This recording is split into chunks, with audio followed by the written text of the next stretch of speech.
kaibigan at makinig kayo. Ako'y may dala-dalang balita galing sa bayan ko. Nais kong ipamahagi ang mga kwento at mga pangyayari na naganap sa lupang ipinangako.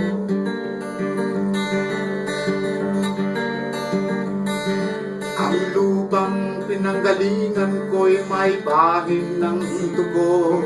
May mga lurong di makalipan, nasa hawlang ginto. May mga punong walang dahon, mga pusong di makakibo sa mga pangyayaring nagaganap sa lupang ipinangako.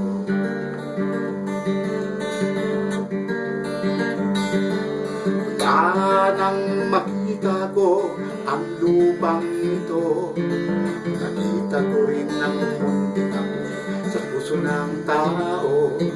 Pinatungan ng mga kabulukan hanggang sa lumago. Ngayon ang lupang ipinangako, sa lupang ipinangako.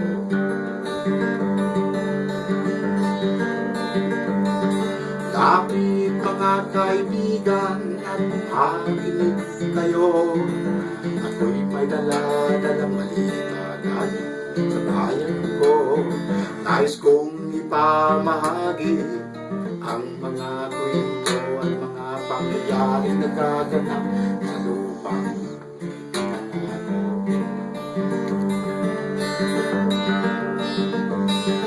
Dati-rati ang mga bukid ay kulay ginto.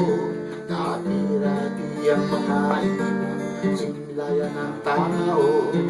Dati-rati ay katahimikan, ang musikang nagpapatulog sa mga batang walang uwang sa mundo.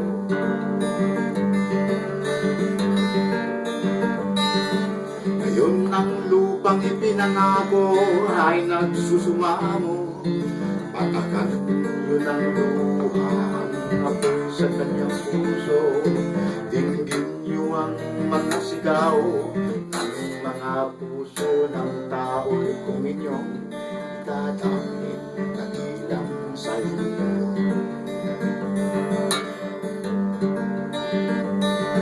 Duol mga kaiksunan ko, paminaw ka mo. Doon ako'y dala ng mga balita sikan sa banwa ko. Gusto ko na ipaibalo ang mga istorya nga nalaman kahit ako sa pangungisan natin.